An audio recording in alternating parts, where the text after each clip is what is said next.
Hey, everybody, we're going to give y'all a minute or two to come into the room. Come Here on. we are with, with a special edition of Real Talk. The crew is back. We are here. Hold on one second. We have one more. Come on in, everybody. My house fell be right there. Okay. Well, we are live. We are live in a living color. Let's give everybody a minute to get in. If you all would find our social media pages and share, we have some good conversation happening tonight. So we're going to get started in just a second, but y'all sit tight. CVMAC presents the Central Valley Music and Arts Collective presents Black Music Month Gospel Edition. We're here to talk about it. Yeah. So go ahead and come into the room. Hit share on Facebook. We're also live streaming. If you actually, I don't know if I am live streaming on YouTube.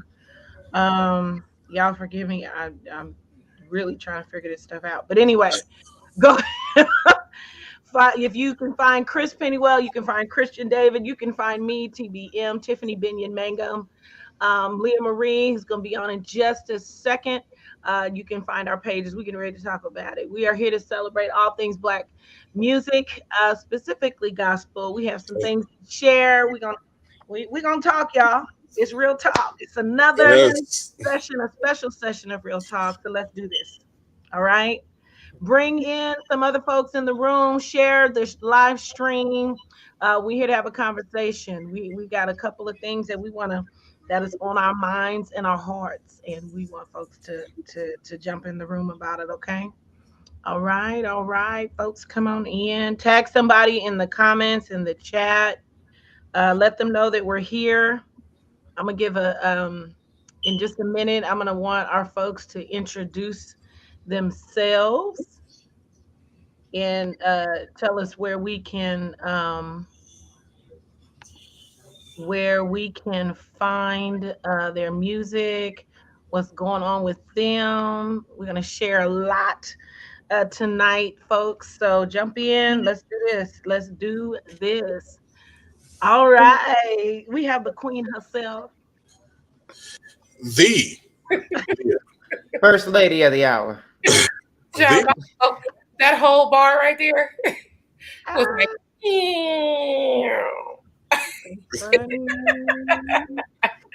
because it happened tonight.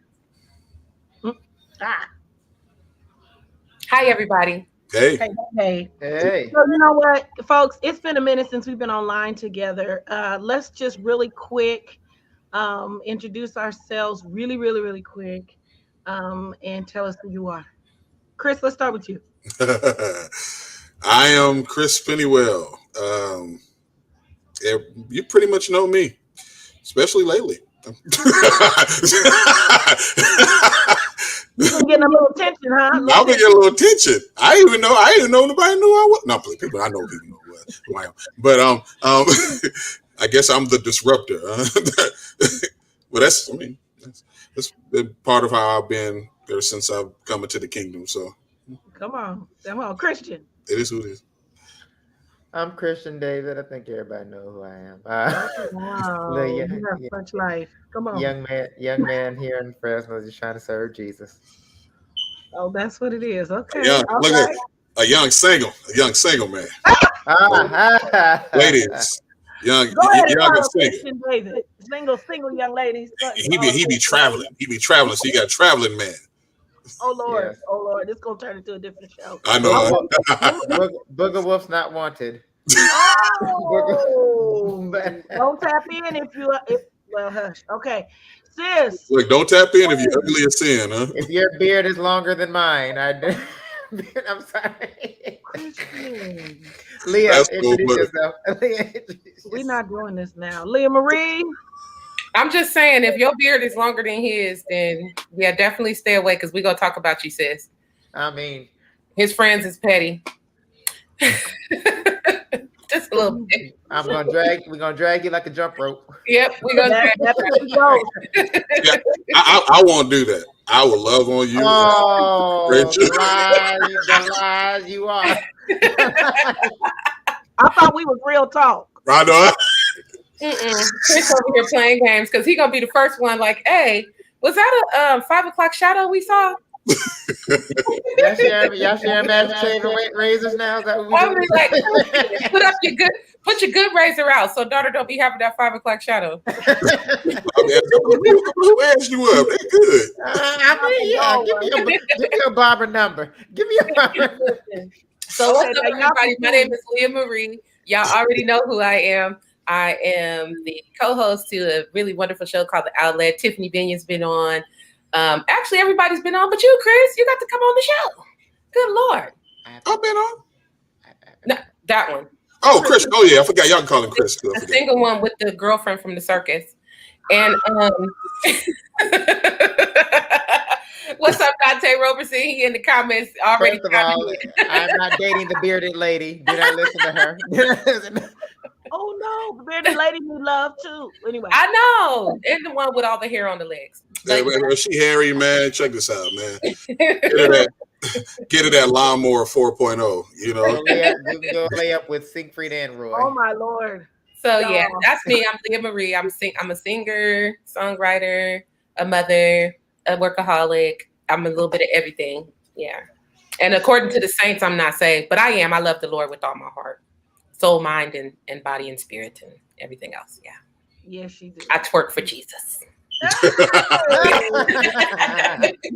No, let me hush it. Hey, everybody, I'm Tiffany Mangum. I am here. I'm a singer, songwriter, artist, radio personality, actress, stage performer, all of that. But that's not important. We are here to have some real conversation. So today we have a special edition of Real Talk. The crew came together today to have a real session and celebrate Black music. So, my first question to all of you right now, and folks in the chat, please chime in. What are you listening to right now? We are here to celebrate Black music. I know a lot of Black music events are happening this month, nationally, locally. We just got off of Juneteenth. Black Music Honors. We just BET Awards last night. But what are you folks listening to? Come on, tell me what's on your playlist. What's on your playlist? Ooh, I got a lot. Come on, shout it out. I have a lot. I've been listening to Fred, man. Ever since Fred's latest one came out, that's probably been my heaviest one on rotation. Because I've always been he's always been my number one. Well, not always, but for a long time, been my number one guy. But I've been listening to some Jill Scott, just some old. I've been listening to a lot of older Jill Scott. Just some older Jill Scott. A little PJ Morton. A little Anthony Hamilton, a little Music Soul Child, little what was that? Mint Condition. I've been listening to Jonathan Nelson a lot. I love Jonathan Nelson. That's my dude. I love Jonathan Nelson. You know, I mean, I'm really. I have a lot of different ways. I've been listening to even just a little bit of Dr. Dre. I mean, I just have, you know, it depends on how I'm feeling that day. You know, I've been listening to every once in a while. I'll listen to a little Drake or, you know, Lil Wayne. I don't know. It just depends on how I'm feeling that day. That's what's up. That's what's up. Hey, Christian, what are you listening to? Ray J, Omarion, you know, definitely been rocking them. Ever since, yeah, I'm sorry. I'm sorry, wrong. Okay, I'm sorry. No, Carry on. no. In all seriousness,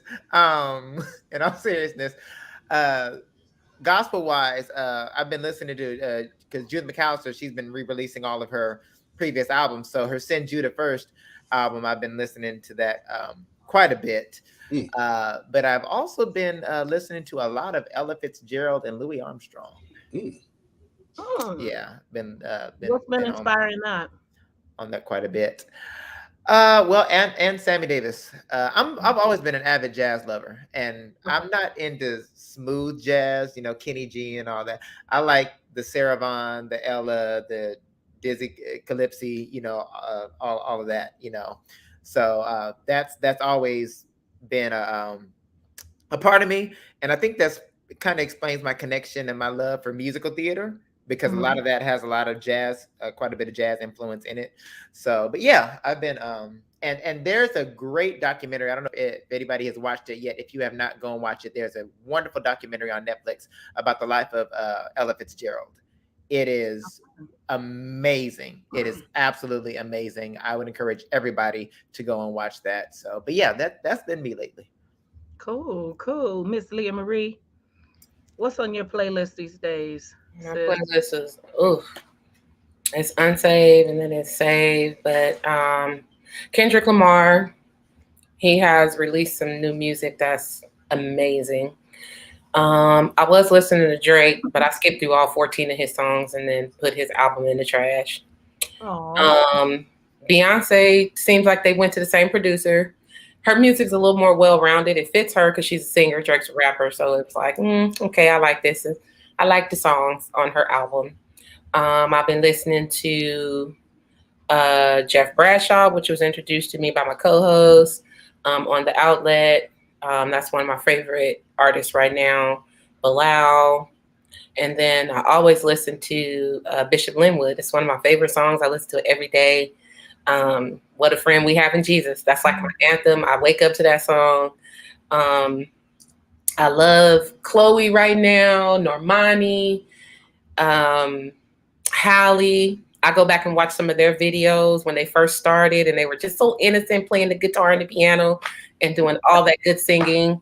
So that's what I'm on. I guess I'm on a little bit of an eclectic vibe. I'm literally all old school, all new school, and it's just kind of all mixed in together. I'm not really on one page right now. Yeah, that's where I'm at. Yeah. I mean, I love it all. Our black music, I'm gonna just speak to that because that's what we're celebrating right now. Black music is just I listen to all genres of music and I hear the influence of Black music. Oh, and let me also point out, I listen to Tiffany Denya Mangum and her song with Doobie Powell. I listen to Christian David song, and I also listen to my own music. Believe it or not, I didn't used to do that, but I do now. I listen to Tainted Love, the song I have out with my co-host. I listen to Transform, and surprisingly, it really shocked me. Like sometimes you don't realize it is you singing. But it touch your heart. Or, you know, I listen to my friends. I do. I have literally started integrating my friends' music into my playlist because we're supporting Black music.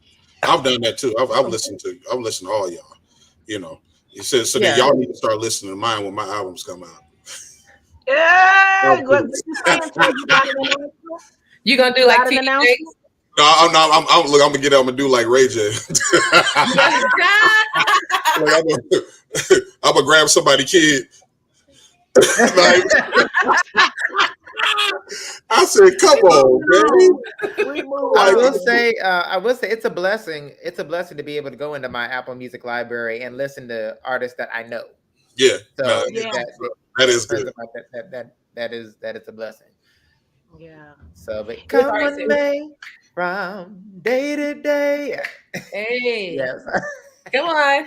I That song is in appreciate heavy you. rotation right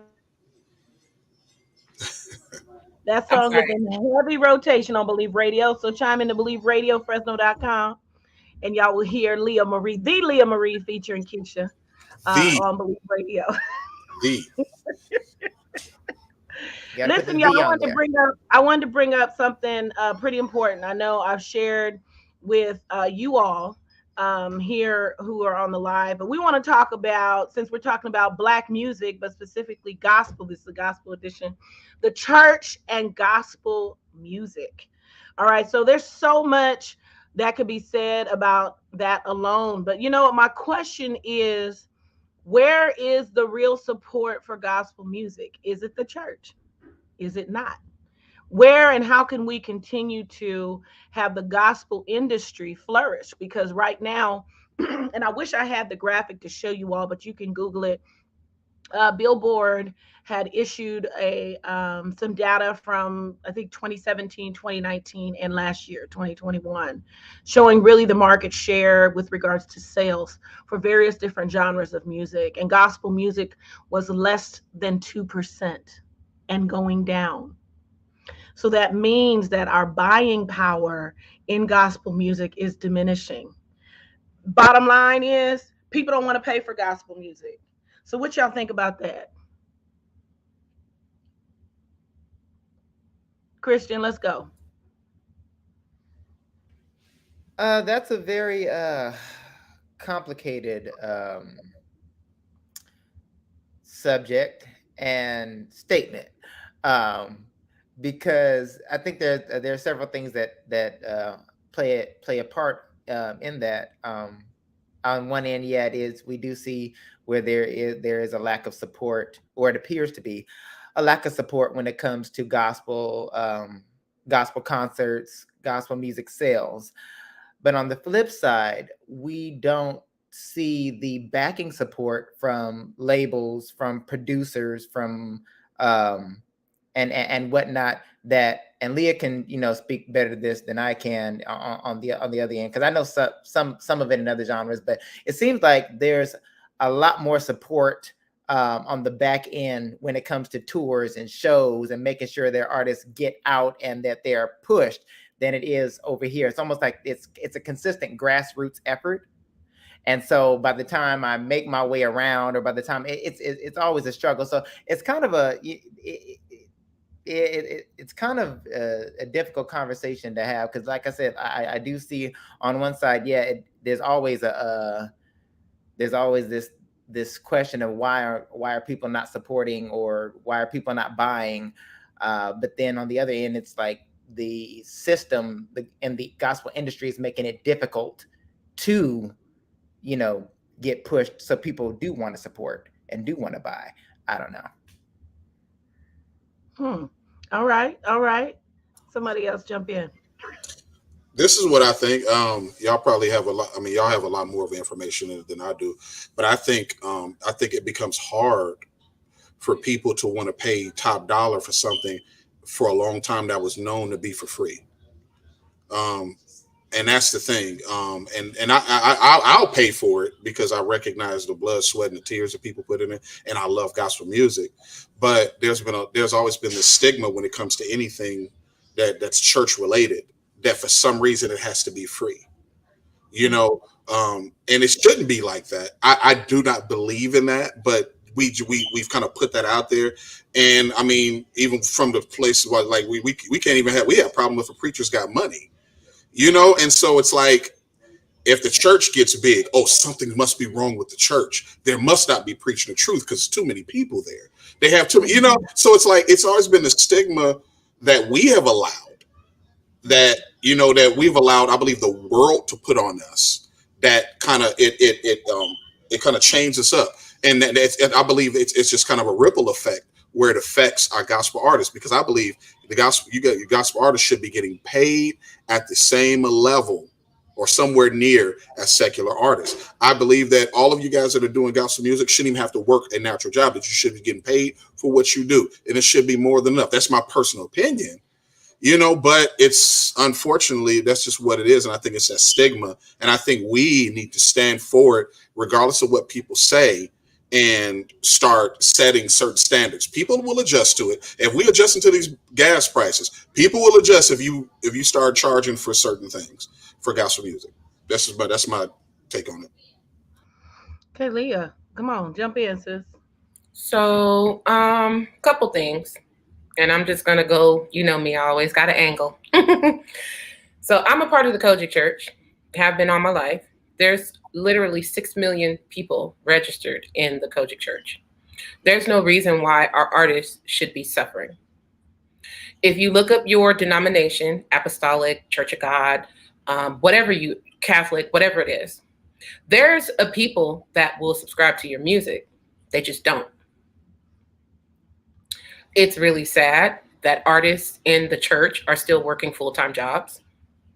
It's sad that we don't have any type of a record label that is going to actually take care of the artists and give them a proper signing bonus so that they can actually work with the people that they want to work with, that's going to produce the music that they need to produce, number one.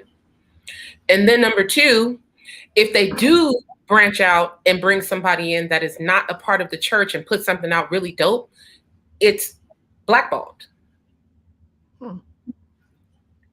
We don't support our own until they leave, and then we talk about them. It's a dirty shame that there are the same, like in the gospel industry, it's literally the same few people that sits on top. There's no room for anybody else to move up. And we're not going to compare it to the world, because in the world they have a hierarchy too. You got your superstars, but you have a lot of stars.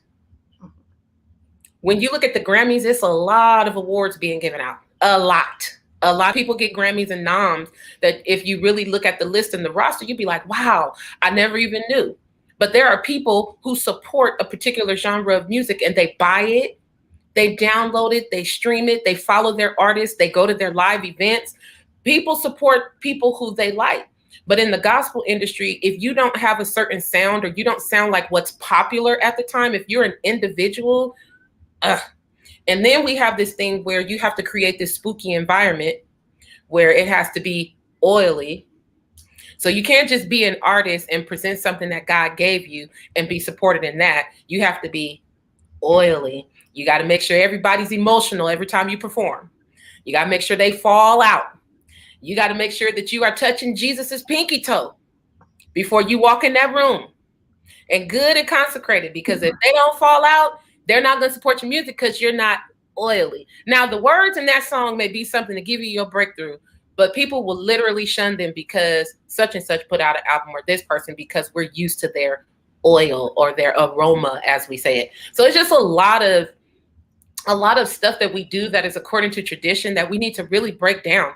There are artists out here that are literally amazing, that can write dope songs, that have good music out, and we will not get behind it. So that is my reasoning. And I know I kind of hit a bunch of points, but I had to get them all out. I need to follow up on this though. So you're saying that gospel and gospel music is one that aligns more with conformity as opposed to being creative and being unique, and where I'm just going to say this, secular or non-gospel genres really celebrate the uniqueness and the individuality of what artists and singers and songwriters can produce and present, right? Absolutely. So we're seeing gospel as needing to, you have to conform to fit in. You know what? I can somewhat align to that. It was oh God, who was it? I was no one. Anyway, one of these artists and producers. Oh my God, who was it? Had this big rant that went viral, and he cussed everybody out. And he said, "Listen, if you all send me one more song that sounds exactly the same, like everybody in the world went to the same producer, and everybody in the world went to the same writer, and everybody in the world has the same song." He said, "If you don't come to me with something unique and something creative, don't send it to me." if you are sounding the same, and I got to admit, at some level, there's a while there where a lot of our um, A-list artists, there was a lot of similarity in some of the things that we were hearing. I would say maybe the top 25 artists. There's a lot of similarity with some of the things that we were hearing, and so I can kind of get with you on that. Conformity is the thing versus individuality. But you know what? I sit in some of these gospel industry kind of roundtables, and the number one thing I hear is A, be you. So is it a double standard then? Be you, but yet you got to conform to who we are as a culture and as a sound and as whatever. I'm And asking. I do want to say this as well, because this is a point that a friend of mine, because I talked about this with a friend of mine earlier. Um, Across all genres, be it country, R&B, jazz, we don't market our artists the way that other genres do. They market. I've seen some of these country artists. They market their artists whether they're known or not, like they are the best thing since sliced bread. And we over here in gospel, if I gotta wait for a gatekeeper to sign to sign off on me, or to call me little bro, or to share me on Instagram before people start hopping on and supporting me. And Mm, so that's another lot. The marketing over here overall is a big problem. it's lacking. Okay. Okay, Leah. Go But ahead. to that point, country artists patronize people who support country music. That's the problem. We patronize our own community, but you cannot be you. Absolutely not. You're either going to win or lose in gospel music. In the world, you can be as different as you want to be. And I mean, you can go all the way out, and then you can tone it down, and then you can go crazy again. And they can be like, oh, that's such and such. But the music is dope. We love it. But in gospel, you are not allowed to be you. You can only be you to a certain extent, depending on the community that you thrive in. Gospel people, the gospel industry is so cliquish. We are just now starting to mix apostolic and Kojic conventions. There was a Kojic preacher preaching at an apostolic event, and the people had an uproar in the comment section in I 2020. mean, those comments were ugly. Those comments were ugly. What? From the Saints? Yes. Yes. It was. Mad, It was upset. bad. It was bad. They were mad. But the opposite happened when the then presiding Bishop Charles Ellis preached at the Kojic Convocation back in 2018. So yeah, if we can't get out, How am I to gain the masses, and I'm not even legally allowed to visit your church? I sneak and go to the Church of God. I sneak and go to the Apostolic. I'm passing my CD out on the UN. Well, no, and to Leah's point, there's an event held at Six Flags every year, and I contacted a friend of mine who sings at that event every year. I was like, "Hey, bro, how do you get on that? And he said, "Bro, he said, this is not from me." He said, "So don't take this coming from me." He said, "But I'm keeping 100. Unless you're a part of our organization, they will not let you sing." I said, and that event is packed. I mean, packed all the way, and it's in the little music auditorium where it's packed every year. He straight up told me, he said, unless you're part of our fellowship, they won't let you, they're not gonna let you sing. But what I'm hearing from you all is that the church is hating on the church. Is that what I'm hearing? Yeah, we're in Kingdom gangs. is hating on kingdom. We're literally in gangs and don't know it. No, we know it. We know it. It's been like that for a very long time. Listen. I believe it's been like that for a long time. But I just think the thing is that those of us, it's going to take certain people to just really be you, and create a lane for yourself. Now that may not result in getting immediate success, but it will result in you creating a particular lane. it's somebody else coming through, and sometimes sometimes maybe benefiting from that. But somebody has to be bold enough to do that and just do that and create your own lane and just literally do that. I mean, because there are people that constantly tell you be you, but they want you to conform into certain things. You just got to come out and just do what you do.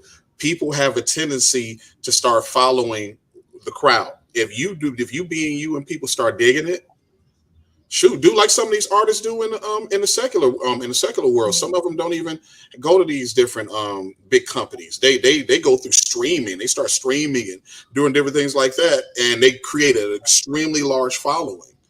Sometimes you're going to have to go through different things instead of trying to go through those gatekeepers, because there are gatekeepers. It's like that in singing, and I know it's like that in preaching. It is gatekeepers like nobody's business. I've said this. I mean, me and Christians had these conversations.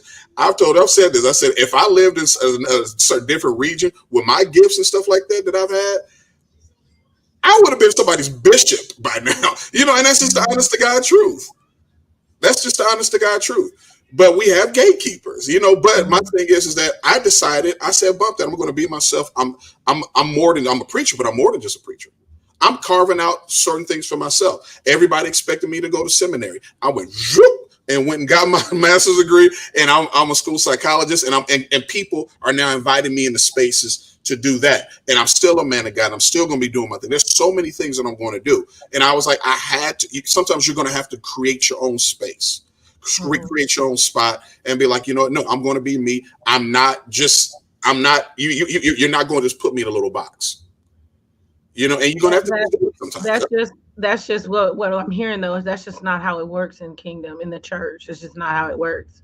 We find, and I mean I get it. I mean, you find the artists, you find the creatives, you find the music, whatever, you find the church that you like and that speaks to you and you follow. But when we're talking about kingdom music, we're talking about gospel, the message that lifts up Jesus, that edifies Jesus, that tells the story of Jesus coming, living, dying, rising, and coming back again.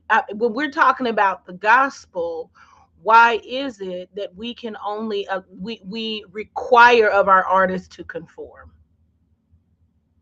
Why do we require that? And to the standard that we uphold, that is most of the time unbiblical. Let's talk about that. We require our folks to conform, our artists to conform in many ways to a likeness that is not their own, that is something that is shaped and derived for them, is not something in the image that God created them. Yeah. But I go back to the question of what we were talking about earlier. We've kind of evolved though from it, but gospel music and why we are not supporting our own. Does the church, and this is, I'm going to pose this question because we all saw the video. And for those watching, you'll see there's a link that I posted in the chat. And the question is, does the church hate gospel music? Now let's qualify that. Hate meaning that, as it's defined there, Bishop had mentioned in there with regards to the Greek definition being that you detest, but ultimately in the scripture, especially in the Gospels, hate means to love less than something else. And so we're asking the question: does the church love less?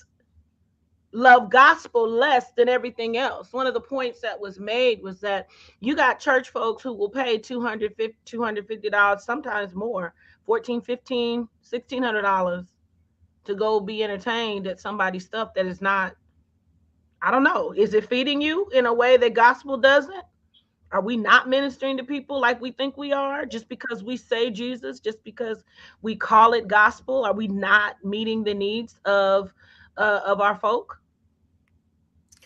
Well, I also, in watching that video, there's some more pieces of information that I would like to dig into before I Mhm. completely jumped on that, because I was looking at the stats that were provided about how much Justin Bieber tickets are and how much the R&B tickets are and how much, and so the fact is the fan base in all those other markets are significantly larger than it is in gospel.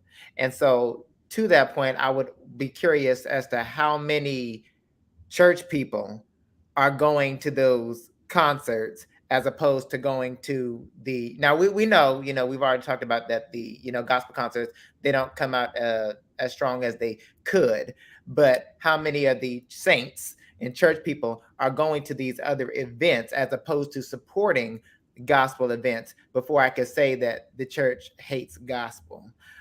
Because I've seen where Ricky Dillon in 2021 had his live recording, and I saw people flying in. I saw people buying their tickets and buying their plane tickets and driving in, and them tickets were $35-$40, and they bought them tickets and sold out his recording. And that's not the first time that's happened. So before I could, before I can make a full statement that the church fully does not support gospel the way it does other genres, there's other stats I would like to look at where that where that's concerned, because even when they were talking about Coachella and and I also thought about the Essence Festival. I know a lot of church people who go to the Essence Festival, but I also know a lot of my fellow church individuals, that's just not what they're into. They don't go to a lot of concerts. They don't go to a lot of events. They just the events they go to are at church. So I would be curious to, I'm not saying that's not the case, but I would be curious to see, what those actual figures look like before I can. Yeah, for the church. How many people actually go, Go ahead, Leah. I can jump in right here, because here's the problem. It shouldn't even be a comparison. That's the number one problem. Number two, what you just said literally proves the point. The tickets were $35, $40. Ricky Dillard is a household staple. $100 off top. Why y'all scared to pay $100, $200 for a ticket? Are you kidding me? When I take my daughter to Disney on Ice, I don't expect to pay no less than $150 to sit on the bottom 2 rows. So and I'm talking about around the whole arena. You know what I'm saying? And that's Disney on Ice. We cheapen our artists. We make them. Go ahead. Do you think he set those ticket prices because he didn't think they would pay the $100 to the $75 and $100? Absolutely. That was the ticket price he said. They're gonna go on Facebook and be like, "Child, you see these tickets for Ricky Dillard? We'll do it. Oh my God!" And then I gotta turn around and fly out there to go see Ricky Dillard too. And then they're gonna talk about him. They're gonna talk about his clothes. They're gonna drag the nigga for filth. They're gonna call him gay. The church got to do better. I'm sorry, I'm not gonna hold my tongue on this. We have to do better. You will fly, you church people will fly your children to Paris, to Greece, and different places to see people like Ariana Grande. When you see Beyonce having 200, 300,000 people in the audience, that's not over here. But let me just real quick, but I'm going to say this, and I agree with you, but I'm going to tell you this, which in church, you're not going to see a Beyonce for free. I'm going to say that. We shouldn't. Hold on. The same people. No. What I'm saying is that our mindset, this is just a mindset across the board. This is not just a church mindset. If you could find a way where you could see Beyonce for free, you would not pay $200 for Beyonce. If you can find a way where you can see Ariana Grande for free, they make it as to where anytime you see them, it is an event and you have to pay for it. In the church, the same Ricky Dillard that you'll pay $40 for, you may be driving around somewhere on the East Coast in the DMV and will find Ricky Dillard directing the choir, and you can see him doing this thing for free. And I'm telling you, that's with anybody. That's with anybody. Okay. And so it's just a mindset. I'm not saying it's right or wrong. I'm saying it's just a mindset. That literally just happened in SAC. That literally just happened in SAC, because I'm not going to say who the artist was. There was a concert Saturday. Artist was there. Tickets were $40. That Sunday night, they were at a church in Sac for free. See? That's what I'm saying. That's not cool. And so no one is going to pay for what they will get for free. Wait. I got to say this. You're not going to see Beyonce for $200. I'm sorry, Beehive. Don't come for us. You'll never see Beyonce for $200. You better get that $500 to $1,000. Okay, carry on. I agree. I mean, because I remember even in Vegas, I was thinking about going to go see Bruno Mars and shoot, who was he with right now? I don't know.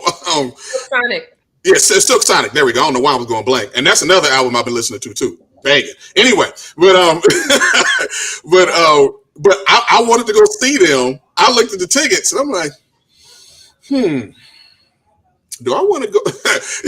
And it was high. So I know Anderson .Paak. Thank you, Mylon.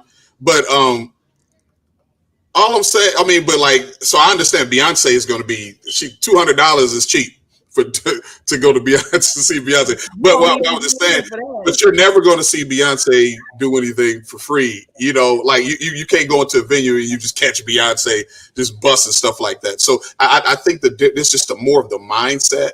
And I just say this because I think it's easy. The church is low hanging fruit, and I want to say that. Pulling out all of the negativities of the church is low hanging fruit. It is easy to do that. And I think the thing is that sometimes we go a little too hard and not recognizing that sometimes there are different nuances. And we don't look at those nuances because I think sometimes we're so busy trying to make a point because sometimes the church have done things wrong. But I think we need to even in the midst of it, we got to take a step back and really look at it from a different point of view. It is different. The church world is much different than the secular world. It has always been like that. And that is why we have a problem. We have a problem with churches being big, y'all. We are sitting there, we go after Joel Osteen, and it ain't the world, it's us. We go after Joel Osteen, we go after Jakes, we go after Creflo, we go after all of these people. And watch this, we don't know them, we don't know what they do, we don't know their history, but we go after them simply because they have money. We are quick to believe the negative about them because it is the stigma that the church should never have money. It is a stigma that the church should never have financial or some sort of success. We call them worldly. It is a mindset, and it is across the world. That's why in the world they can do all that because that stigma's never been on them. That stigma's not on them. The stigma's on us. Chris, I ask you, at what point do we make the change? Because you have people putting their savings, their life's work into this. It is not fair. I understand that we are not there yet, but at what point do we say, okay, if I want to see Tiffany, I need to at least have $50 in my pocket, and she's worth it? At what point do we say, if I want to see Ricky Dillard, I need to, because he in our hierarchy, he would be considered a celebrity. So I need to have $200 in my pocket, and I'm going to fly to go see him. At what point do we stop minimizing people's gifts according to the standards that we hold within these little bitty small communities? It's not fair to the artist to put their money behind it and recoup nothing. I agree. It's not. I'm gonna say this as an artist. She's right. I just want to piggyback on that. It is unfair and unjust for you to demand that I present something of excellence and I make that investment and you want to give me pennies, if that. It is unfair. It is unjust. It's not even kingdom to not be willing to cover and support one another, other kingdom people, in the manifestation of their gifts and celebrating those gifts so that they can further the good work that they're doing. It is ridiculous. And Chris, I'm gonna speak for me personally. I don't carry the stigma that or the idea that churches don't have money because I know that they do. But I also know that churches, spend the money on what they feel is valuable and important. One thing I know about, because I also do some things in budget wise, and I run other groups or businesses. But what I'm saying is, one thing I know about budgets and money is you put your money where your values lie.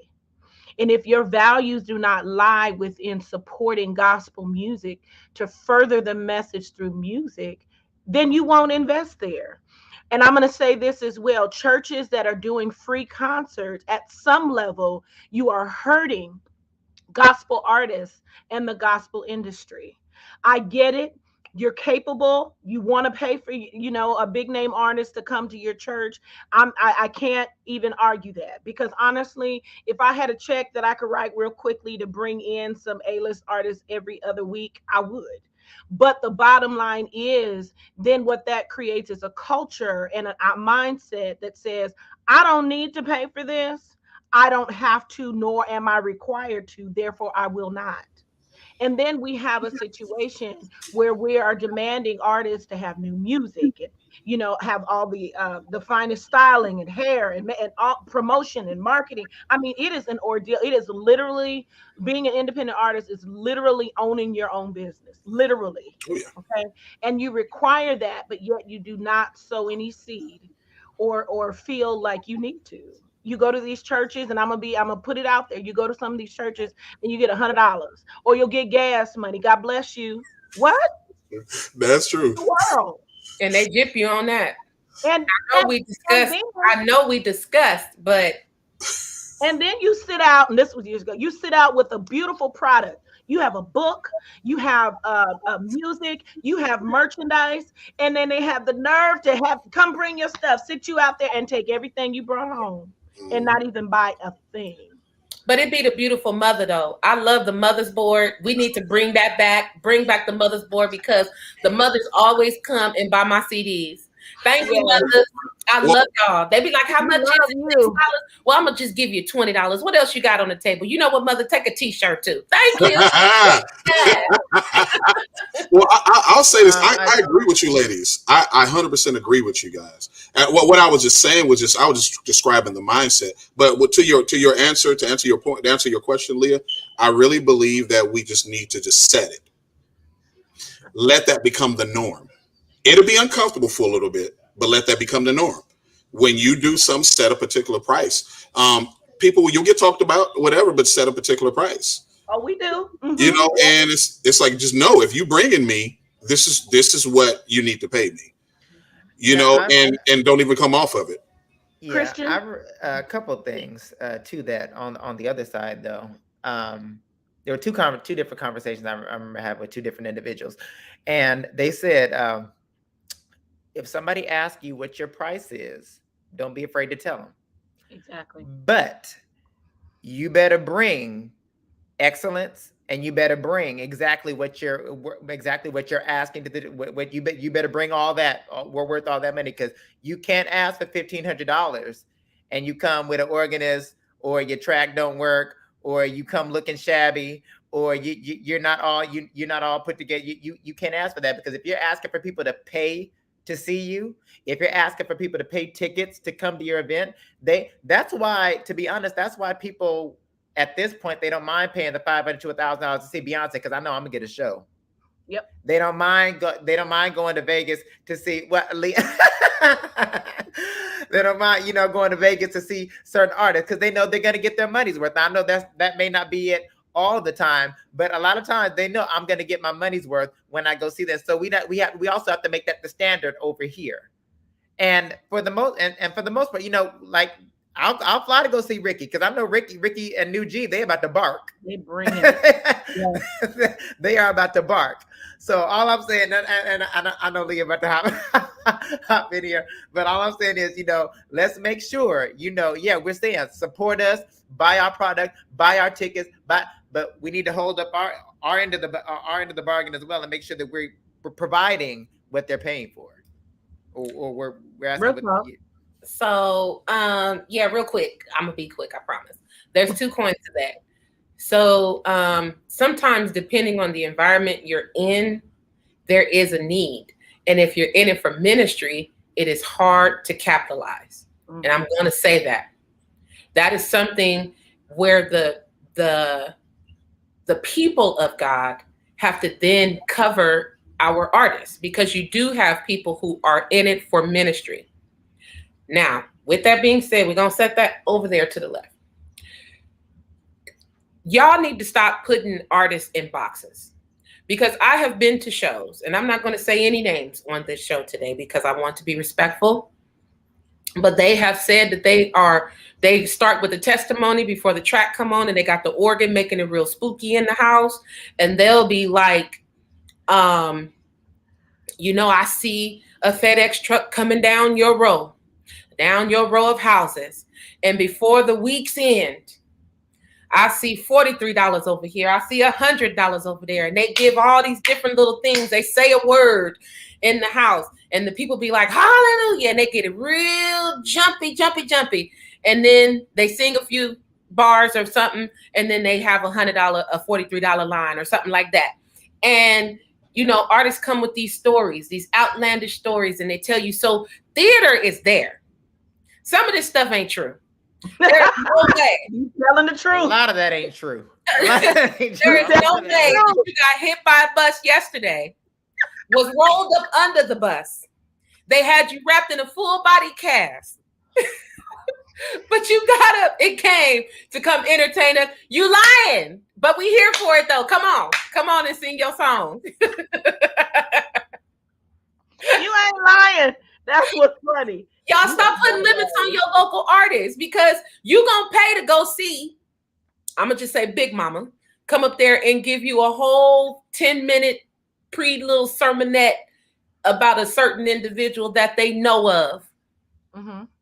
And then sing, a couple of minutes of a song. You're gonna pay for that. But you're gonna trip on your artist and say, oh, you're not supposed to be here to entertain us. Nah, let them pay them, let them work that thing out. Their story gonna get better every time they tell it. You know what I'm saying? Well, no, until that, I don't like people getting up there talking about we didn't come in here in no form or fashion. Yes, you did. Y'all got on black and white. Y'all got on black. Don't stand here talking about you didn't come in a form of fashion. Yes, you did. With a pop of color. Somebody got on yellow. I just came here to minister. No, you didn't. We had your deposit ready. Yeah. Yeah. I hate when people say that. My thing is, it's okay to have a business side, and I think you need to be. I think you need to be wise in business, and that's just it. And I'm a huge advocate for, if you are going to do ministry, whether you're singing or preaching or whatever, you need to get paid for that. Mm-hmm. And if you're excellent at it, you need to get paid well. That's just my thing. They can say whatever. I believe that. I believe that when you go, that they should pay you handsomely in such a way that you walk away and you never have to think about a bill. That you never have to think about anything. That that's going to vacation money. Just whatever you decide to do, and you should not be criticized for it because you put the time in. I know all of y'all all three of you are excellent at what you do. You know what I'm saying? So it's like all of what you put in, it shouldn't even be a problem. You know what I'm saying? And you guys should, they should pay you. They should pay you. I'm be honest with you, nothing less than $500. My personal opinion. But, I'm gonna say this, and then we're gonna go on to our next topic, our last topic for tonight. But I want to say this: when we get paid, and this might be a whole nother show, artists, make sure you pay your team, okay, and the people who work with you. All right, okay, that's a whole nother topic. Okay. Pay your musicians, because my cash app BGVs. Pay your team, pay your assistant, give a little love offering. Little $20 ain't hurt nothing. I mean, it ain't much, but listen, they said, you know what? You remembered me. You saw how hard I worked. Pay your BGVs. Pay your band. Well, let me cut out. Musicians gonna get paid. Let me okay, but pay your team. Okay, remember them. Remember the people who helped your presentation and who helped you go forth in excellence. It is very important that we honor folks who are there supporting us and working with us. Now, y'all, we're gonna transition to this next topic, which is gonna be a doozy. All right, it's gonna be a doozy. So here we go, y'all. In addition to it being Black Music Month, we have some of our LGBTQ folks, our LGBTQ community. They also honor this month as well as a month that honors their contributions. So don't tune out on me, church folk. We need y'all to stay in tune with this conversation, okay? So we had some recent events locally that happened. I'm not sure how your city, how your community is doing that, but you know what? I want to speak globally as the church, okay? And the church and the LGBTQ community have evolved into what appears like we are enemies, and we're bullying one another, if we can call it that. But let's talk a little bit about some of the, for lack of a better word, and this is putting it lightly, is tension between the church and the LGBTQ community. I'm going to speak very quickly, 10 seconds. Locally here in Fresno, there was a group of pastors who had a press event. And actually, Chris, if you would kind of just briefly divulge that really quick, because you're more connected to how it evolved, if that's okay. Yeah. From what I know, it was I guess there was some news and some things that got to a lot of local pastors who are already connected into the Fresno City Council and different things and higher ups in the city, and it got back to them that there was it was the pride flag was being erected at the Fresno City Council, but it wasn't just necessarily the pride flag. But while they were doing the pride flag, it was a prayer that was being prayed up there, and there was some words that were there were some words that were being spoken during the prayer that was referring, from what was reported, what was referring to the God that we serve as the ultimate transgressor. And I think something with queer in it. I got to go back to my email and find that. And so it was and what was said basically, or what was reported was blaspheming against the name of God. And then it was another concern about it was about at the Chaffee Zoo, they were going to have a drag queen night where, well, some of the details are would kind of one way or another, but what was reported, I guess they were going to have a drag queen night, and then they were going to have a meet and greet, and it was kids were going to be allowed to come, right? And so the pastors in the community, in the Fresno community, decided, like, hey, they met and they were like, okay, these things, blaspheming God's name, we as a church need to stand up. And then they felt like it wasn't appropriate as far as having that drag queen night there. And so they just felt like it was not appropriate. So they had reached out to different ministers, ministries, and pastors, and was like, okay, hey guys, this is just what we talked about. These are the things that are on the table. We feel like that we need to step out and say, no, you know what? No, we don't believe this should be happening. And and that was at least what was reported to me. That was the email. So when I got the email, so and that's what happened. And so now as I begin to look, those that responded names were put on a list. Were put on a particular list. Now, I don't know if everybody was aware of it, but I know I responded because I was like, okay, I agree with the sentiment. At the time, I felt like, okay, I don't think that God, okay, live whatever life you want to live, but why blaspheme the name of God? And then even when it came to the the drag queen night, I kind of felt like at the time I was like, I don't know if that's appropriate. I don't know if I believe that's appropriate. And that was just my own personal opinion. So I agreed. Like, okay, hey, as a church, we shouldn't sit there and be silent about everything. I think we do need to stand up and to say, well, no, hey, you know what, you live whatever life you want to live. But I think there's a certain, we need to stand up on something, certain things. So I responded. Now, I had no idea my name was going to be on the list. Had absolutely no idea. Now, I'm the type of person, sometimes if it's a long email, I read what I need to read, and then, and I'll respond accordingly, but as I begin, after everything came out, I looked back and I looked at the email and I saw that if you do respond and you put your name on there, they will put your name on the list. And so that is what happened. And so some of you may know, some of you may not know. All of a sudden, there was they did the press conference. I didn't get a chance to see us. I caught the very tail end of it. I saw the tail end of the press conference, so I didn't fully know. I thought they were just saying what they told us to say, and then I thought nothing of it. But then all of a sudden, there was this huge uproar.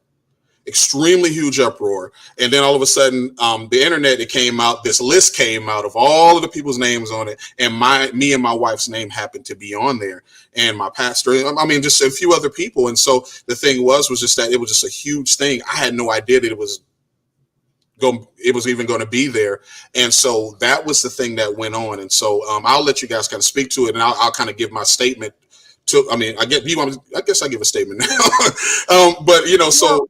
I'm sorry. So go Well, ahead. let's come back to it. I Yeah, want to yeah, we'll tap come back into to it. Yeah, Leah I'll come back Christian. to it. Go ahead, go ahead. Huh? Leah Christian. Y'all have any comments? I'm sorry. Go ahead. Well, I'll Oh, I have quite a bit. But go ahead, I'll, sis, if you want to go. Go for it. I'll oh, okay. I was gonna go because I didn't hear you all. Go ahead. Go ahead. There's a couple things. So, the church, and I'm just gonna say it because ain't nobody gonna say it. The church is having a problem with an enemy that it created. This is infighting. The LGBTQ community is not a separate sector. They're not outsiders. A lot of these people come out of the church. Not all, but most African American people that are in the LGBTQ community, because I'm not talking, because the white LGBTQ community and the black LGBTQ community has a completely different agenda. If you do the research, it is a whole other thing going on that side of things, with the emasculation of men, and so on and so forth. But when it comes to the black community, they've already been here. They have written your songs. They have styled your wives. They have taken care of your kids and vacation Bible school and all that. They're here and they've been here. We have churches that have been erected in the name of love across the nation. We're not going to just talk about one. Y'all not going to do California like that. I'm talking about across the nation. So for this to be a fight right now, I fault the leadership. You do not get to create a problem. And then when the problem says, hey, I'm the problem and I don't want to be a problem no more. I want to be free from this and I want to live my truth in public and in the light. Now you want to cast them out? I'm sorry. I love the church. I love God with all of my heart, but I have a problem with that. I don't know what the solution is at the moment because I'm praying about it myself and I'm asking God, what do we do? But this that we got going on, this fighting and calling people out and calling people sissies and fags and things like that, that's a no-no. Because I promise you, boo-boo, if you come at me as a female and you call me any of that, I'm going to pop you in your mouth. It's going to be a lot of Will Smiths going on. And these people have been suffering in silence for years. It ain't cool. So it needs to be another way. Now, I will say to my LGBTQ community, and I'm going to leave it at this because I know what I'm saying is very controversial, but I'm going to say this. If you are a part of the LGBTQ community and you are going to a church that does not believe in your lifestyle, then you need to leave.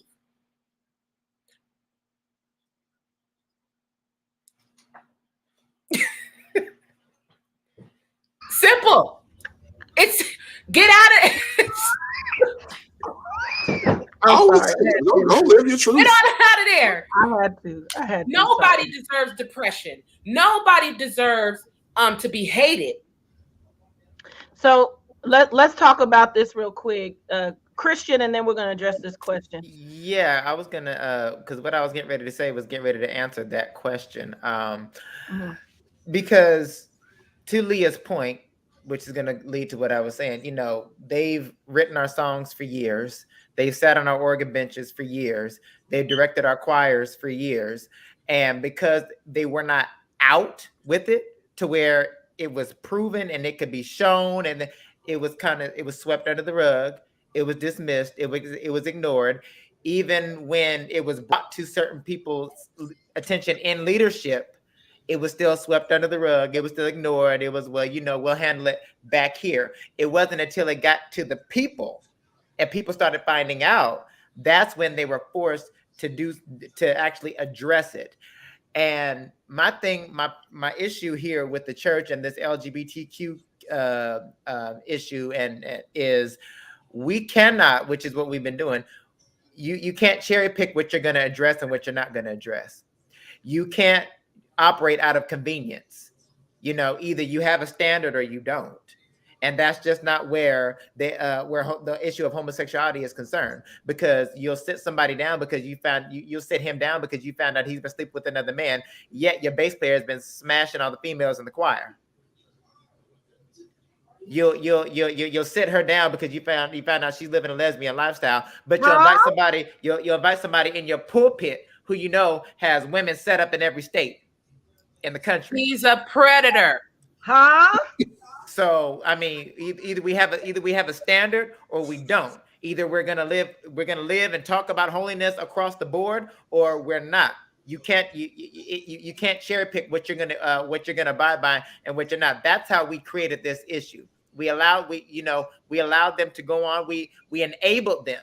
Yeah. Yes. We enabled it. We said it was okay because we didn't address it. We pimped them out. We used them for their gift. We use them to lead our worship services and direct our choirs to give us what we need. But we did not address that, and we did not address or talk about because it was convenient. But as soon as it stopped being it ceased being convenient, then all of a sudden they were the boogeyman. All of a sudden it was. Can we just stop? Can we stop putting it? Because we love to put that LGBTQ with the music, baby, but it is some preachers. I was about to say, yeah. I was coming down there. I was coming down there now. Because I was all three of you know, not gonna put it out there because everybody at this point, because Larry Reed might know who it is. But anyway, I was pursued quite fervently by a preacher who came out here 2 years ago to preach at a conference and pursued me for several days. And I kept ringing the bell like, hey, yeah, this man is nasty. Hey, this man is great. He's trying. Hey.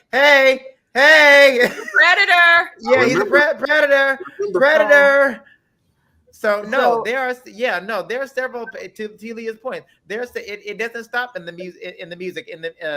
music pit, in the choir stand. There's some nasty, filthy bishops and pastors and preachers who are laying up and turning out these young men and young women. I remember being a kid, seeing things like, because I grew up around singing and choirs and stuff like that. I seen literally I remember I was young. I seen a church fight at I think I was like 5 years old. And it was over that. It was over that type of issue. One dude turning out another dude. And it was stuff like that. It was big time. But I want to go to that because the thing is that I think there's a lot of conversation that we need to have. I think there needs to be coming to the table because LGBTQ, that's not. For whatever people want to view it is that all of us are dealing with things. All of us have things, and I think we should never cast out a person because they're having issue. They're same sex or whatever like that. I think we need to come to the table, and I think we need to start dealing with it and start conversating as to how we could embrace one another. We don't even necessarily. I always say this. We don't necessarily always have to agree on everything, but we can still love one another, and that is what we miss. And this is where I'm gonna say this. I'm gonna say this. People ain't gotta like what I'm gonna say.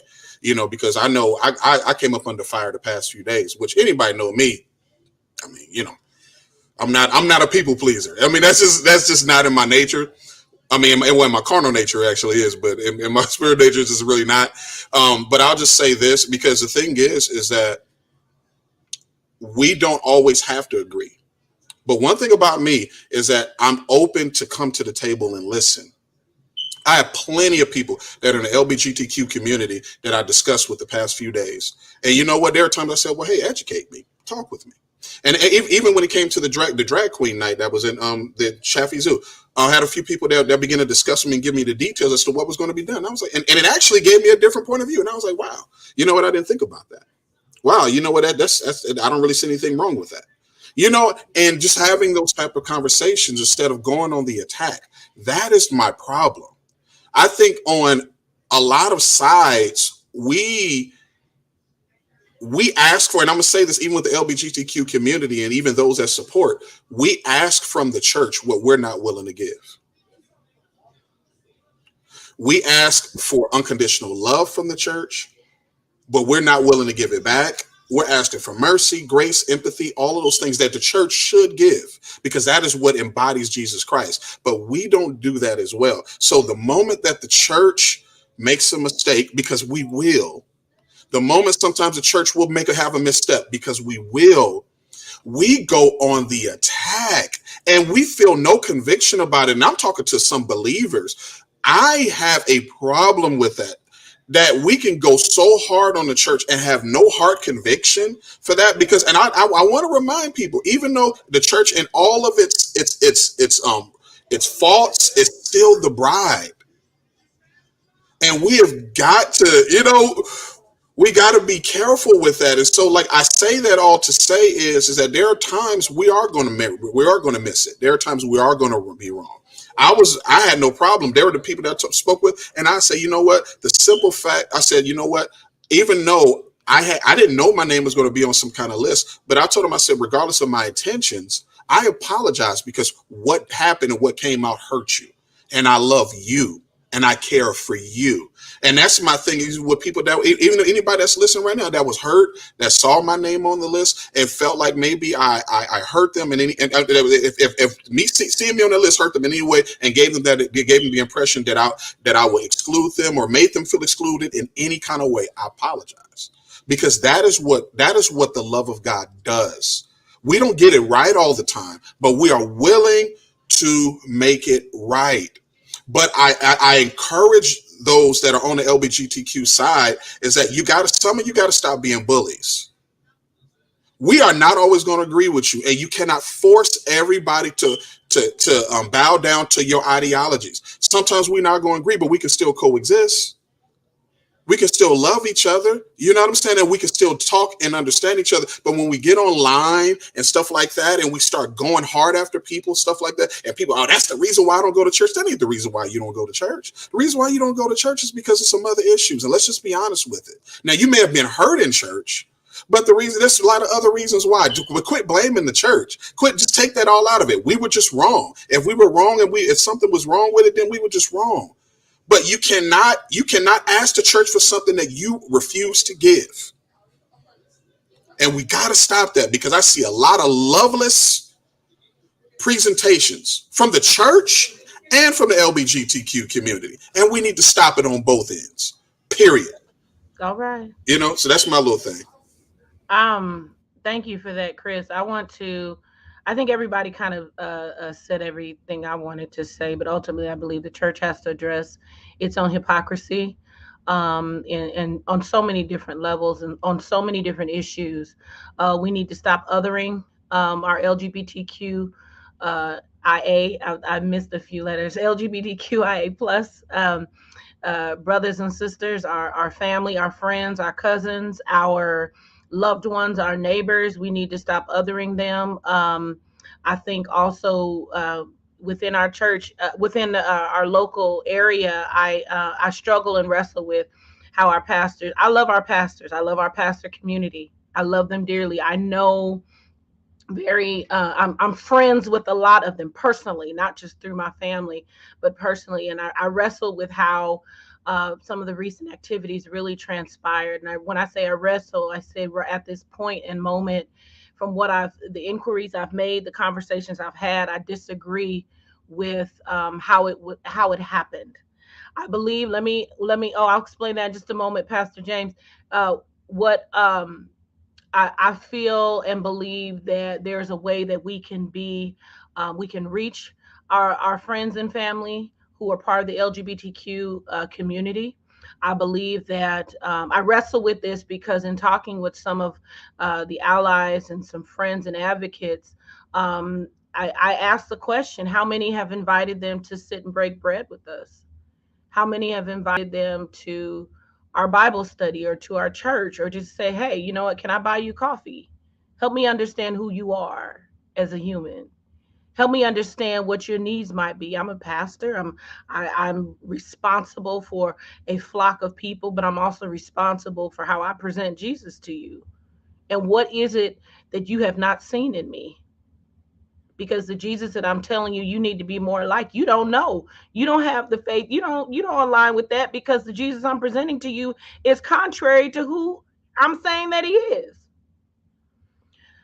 Beyond all that, I think we have to deal with our own hypocrisy. But I wanted to, what is othering them? What that means is, Pastor James, is that making them feel like they are less than or other than human, other than God's creation, making our LGBTQ friends and family feel like, because of choices, lifestyle, whatever their decisions are in life, that they are less than human and less than worthy of love and of anything else that God has really endowed to us: grace, mercy, compassion, any of it.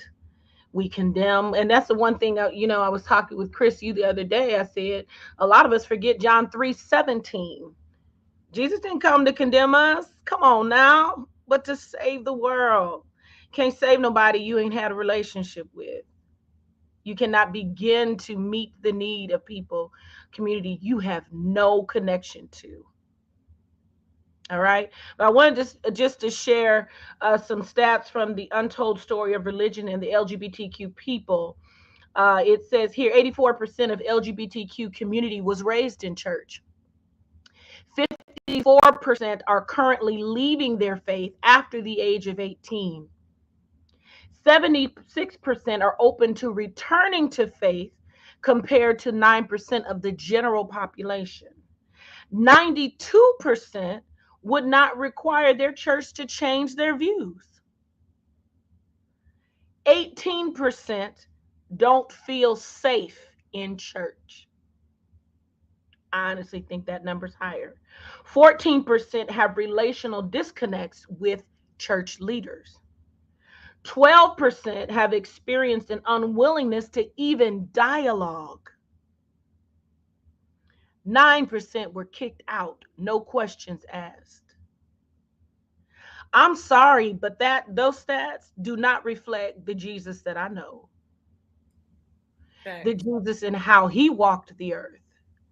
And so I would challenge, and even not even really challenge, I would request and plead with our pastors to connect with an LGBTQ advocate. If we're really about this game, about kingdom and about people, connect. Go to coffee. Have a conversation. Just talk about life. Don't talk about the issues.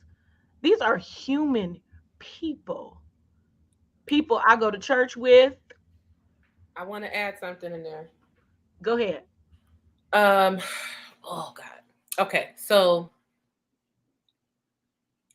the church has got to get involved with what's going on in the world. That's why we keep missing the mark. We miss the mark every time there is a shift in the atmosphere here in the recent years, because we are so focused on the emotionalism and the traditionalism of the church. You are forgetting its original purpose. Church and state, separating the church and state was one of the biggest curses that we could ever have. And I'm seeing it now. I never thought I'd say it, because Roe v. versus Wade being taken away is pivotal for us. Clarence Thomas, if he said it, it was reported. I don't know if it's true. It's alleged, so I'll just say alleged. But he said, well, since we're reversing Roe v. versus Wade, we might as well reverse lesbian and gay marriage, their rights to the economic rights that they put in place for that. I never read that law, but I'm assuming it's a law in place now for them that the Supreme Court has passed. And he listed a few other things that was on his personal heart, right? Well, if they start going down the list and they start reversing things, what do you think they're going to do to the 14th Amendment and the 13th Amendment and the 15th Amendment? What do you think they're going to do to the Civil Rights Act? They just reversed Miranda rights the other day. They don't have, nobody in the United States that works for the police department has to tell you your Miranda rights. That is a major issue for Black people.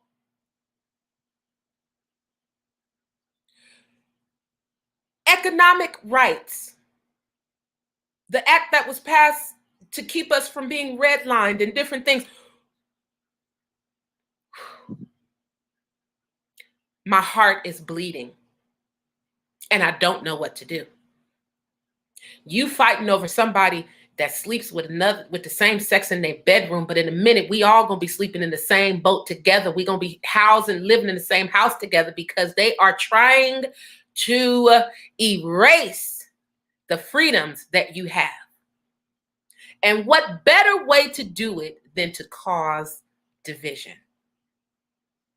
Your Bible says, I beseech you, therefore, brethren, by the mercies of God, that ye all speak the same thing, and that there be no division among you. I don't care what you do at night, but right now, we need to come together. If they lose their rights, you're going to lose your rights too. Don't think that because you're Black and church and saved and this and that you are going to miss the discrimination that's coming down the pipeline. I just had to get that out. Y'all, we got to do better. We have 4 justices on that platform right now who do not want to see Black people with freedoms. Oh, yeah. You better get it together. Stop fighting your brother and sister about this doggone Pride Month, and let's have some pride in one another and this.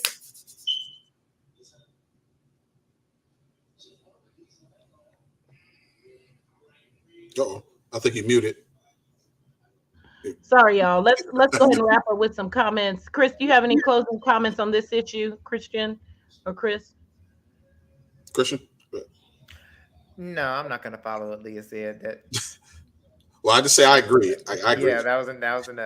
Yeah, I mean, if anything, just like just to piggyback on what she's saying, I think we all need to come together. I mean, like I said, but when you come into the room, just recognize, learn to disagree without being disagreeable. We can still love each other and still be in working with each other and trying to figure out a way to continue to coexist with one another. And, but there's going to be some missteps. I mean, shoot, I'm married. I don't know, me and my wife don't always agree, but we still married, right? And so that's the same way. I believe that's what we need to do that. Just like Tiffany even said, start inviting each other. Okay, well, I don't necessarily. Well, we see a different way. Hey, come to coffee with me. Let's sit down. I want to get to know you. Like even with the situation with me, the people who saw my name, and that was a positive. That was a great thing about it. I was like, man, I got some really good friends. Just to reach out to me and be like, okay, I know Chris, because they knew me. They knew me, and they know, okay, there has to be more to this than what I see. And reached out to me and had a conversation with me, and come to find out it was way more to it than what they saw. And so that's the power of relationships.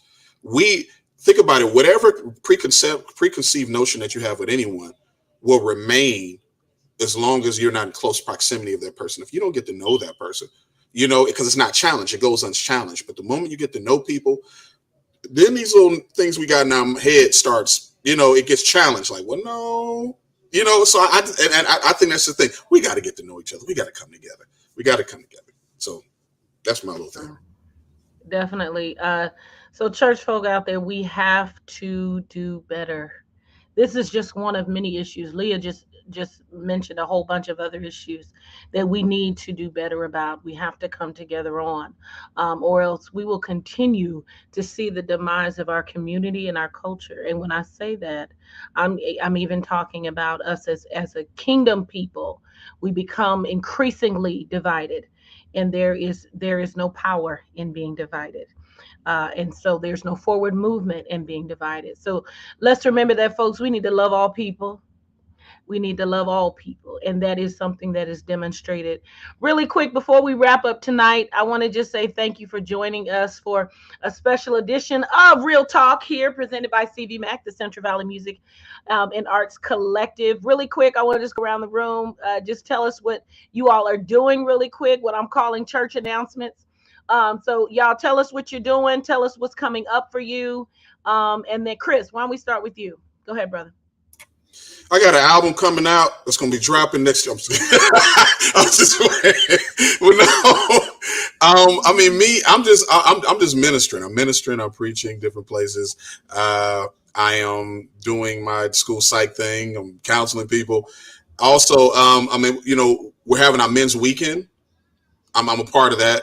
We're having our men's weekend at Westside Church of God. It's August the 8th. It is the biggest, baddest barbecue. I'm telling you, you need to be there. We were doing that a few years before COVID. It was really big. We drew every year somewhere between 400 or 500 people that would come. We had some of the best local barbecue vendors that would be there, and you pay a ticket, and there's a particular ticket you can pay, and you can sample all of everybody's barbecue, and you get to be the judge. They're gonna have a card show. They're gonna have a big thing for the kids. I'm gonna be running the arcade, and it's usually huge, big.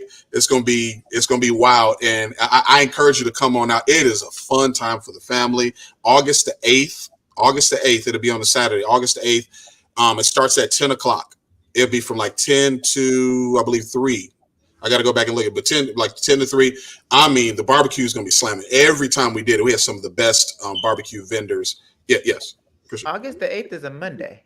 Forgive me. I'm sorry. I'm giving wrong. Forgive me. I'm sorry. August It's 6th. the 10th. It's the 10th. I'm sorry. It's the 10th. Forgive me. It's a Friday. The 11th. It's a Saturday. It's the.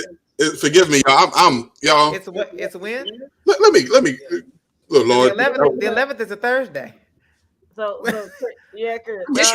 This the Baptist announcements. Go ahead. Y'all leave me alone now. Y'all leave me alone. Well, Chris, why don't you get that date and let us know. Christian, what you got coming up?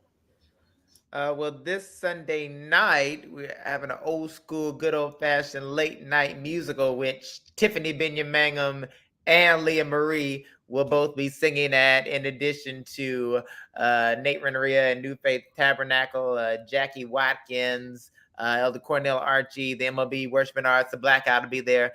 And I'm gonna tell y'all, this is one of those old school musicals where you show up, you weren't really sure who was gonna be on the organ. And you just, you go up to sing it solo, and I'm coming in my own way. I've been singing all week. My voice is hoarse, but I'm gonna give y'all what I got. And then you blow. That's one of them musicals. So it's just, it's nothing, nothing too formal. I just wanted to have a good time. The night before the 4th of July, just the Saints coming together to have a good time. So that is this Sunday, the 16th. I'll be in Stockton celebrating my brother Devin Watkins' birthday and appreciation. So I'll be there.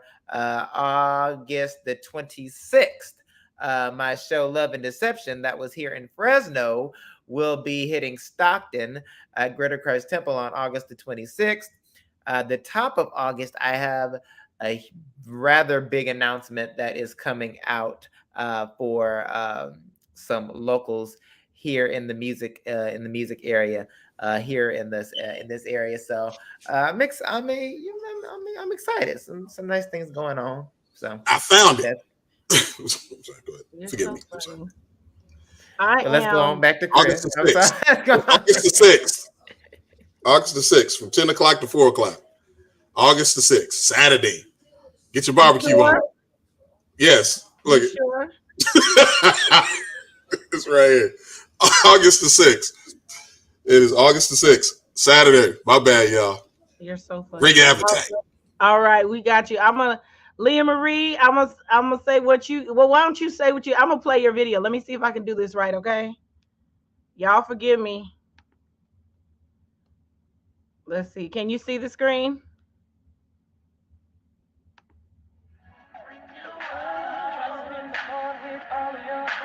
Don't let your fears tear you apart. Keep on waking up every day. I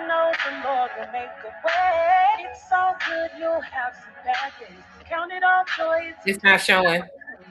Ah, okay, y'all. I'm gonna get it right. Hold It's on. okay. It's okay. No, I'm A doing for this. effort. A for effort. A for effort. You ain't gonna effort me. Nope. Right. No, no, no. Let me see, cause I gotta get this. Y'all killing me. Wait. Leah, why don't you go ahead and tell us what you got going on? So tonight, obviously, I had it in the Keeping Up with Leah Marie video. I'm so excited to be with my brothers and my sister. We always have fun talking. But July 24th, I will be in the Sacramento region. I'll be in this musical with Christian this weekend. But July 24th, I'll be in the Sacramento region at the Hilton Garden Inn. The flyer is posted on my website. I will be with Pastor Stefan DeBose and his lovely wife singing there at their anniversary. And then I am also scheduled to sing August 27th at Sean Dotson's recording. So please come out and support that. I will be in Love and Deception October 26th, the day before. And then, of course, every Tuesday and Friday, the outlet is on live and direct. And y'all already know it be litty up in there. We have a really good time. And we've brought back the independent artist segment. Leslie Neely and Chris Haynes will be there July the 26th, if I'm not mistaken, on a Tuesday night. They are each going to tackle a subject, which is artist development and artist vocal health. Somebody tag Ray J and tag Omarion, tag Bobby Valentino, tag all of them and tell them get them in that show, because Leslie Neely is a juggernaut.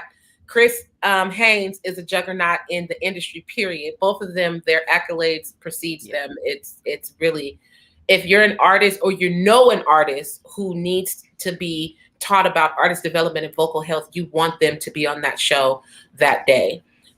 So please, please, please, you guys, July 26th, the Tuesday at the end of the month. Then, of course, every Tuesday we'll have an artist. I have Kiana Jordan coming, Tiffany Jameson, James Pugh. I'm about to get Tiffany and Chris because for whatever reason, I haven't done one on them. So we're going to get them on as well. Listen, Chris, we're going to do a TD Jakes one on you. You do Love Music by Chris with the deep voice. Come on.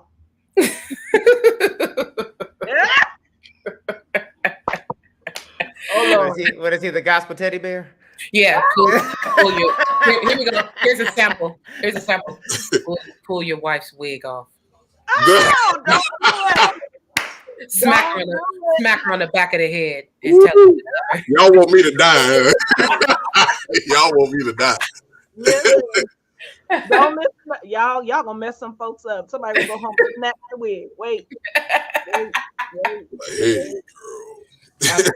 Tell her you love her just as she is. Snatch your wig off.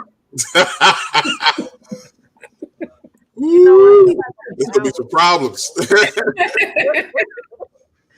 Lord have mercy. So much going on, folks. Yeah, I wanted to say real quick because she was talking about Leslie Neely. She's been a mentor, one of my industry mentors for about the past 4 or 5 years, and I just wanted to drop this about her to plug what Leah was saying. And it's 2 in 1. It was a huge lesson that she taught me. And Leslie was speaking to the fact that, she was talking to artists and she said, it's okay to do things for free sometimes, because it's okay to do things, for little nothing, because you don't know what it is you're being called for. And she said she got called for this engagement, for this recording. And her friend of hers called and she said, listen, she said, there's a recording happening. They want to know if you'll come and do BGVs. It's not paying a lot. I don't know what they can give you. And she said she just felt the tug. She prayed. She said, just tell them, just get me there. Just get me there. I'll do it. And she got there. And it turned out, she didn't get paid a lot, but it turned out to be Tasha Cobb's Break Every Chain album. Ooh. And she is still getting paid off of that. So she said, do not turn down stuff that's not, because you don't think it's paying a lot, or because you don't know what you're turning down. So those are the kind of credits that Leslie has. So you wanna tune in to this to that segment that she's doing with Leah, because she's a Yeah. well of wisdom. And I July love Well her of wisdom. 26th. spirit. I want to say Yeah. I love Leslie's spirit. I had a chance. Yeah. I had time to kind of spend some time with her when she was down here, just kind of kicking away when we was out there eating. I love her spirit. She's so down to earth. You Mm-hmm. know, I absolutely love her spirit. Yeah. So she's Yeah, it's going to be great. amazing. Thank you guys for the support on that. But July 26th, the flyer will be coming out in the next week or two. I just got the finalization on some of the things that's going on in the back end. But yeah, that's what I'm doing. I'm just keeping busy with my folks. You know what I'm saying? Loving on everybody and doing what I'm doing, sis. Thank you. I appreciate this. This was awesome. I had fun. Wow, Yes, thank I you, love Tiffany. y'all. I'm so glad you joined us. Listen, y'all, just a couple more announcements. For those who don't know, Believe Radio Fresno, the 24-hour gospel radio station in Central Valley, the first, the only, and it is Black owned. So let's make Yes. sure that we support our folks. BelieveRadioFresno.com is where you can go hear me, as well as Christian. My show is Monday, Wednesday, Friday, 7 a.m. to 9 a.m. Pacific Standard Time. You have my brother Christian David. His show is every Tuesday and Thursday. See these indie connections, and we are honored to be here sharing gospel music. Myself, I'm in two different stage plays at the moment. God's trying to tell you something and to be more like you, both kicking off in the Bay Area in a few weeks. So please buy your tickets and see me there. If you go to my social media, you'll find out we're doing a little stage play tour contest. You have an opportunity to win some tickets. Follow me on Instagram and Facebook, Tiffany Binion Mangum. Honored to be here. And you know what? Because this is the um, CVMAC platform, we are doing the Spotlight Awards. So make sure that you save the date. October 21st, 2022, we will be back at the Regency Event Center in Clovis, California. We have announcements coming out. Christian, I don't know if you wanted to touch upon that at all, real quick, but save the date, follow us. Go ahead.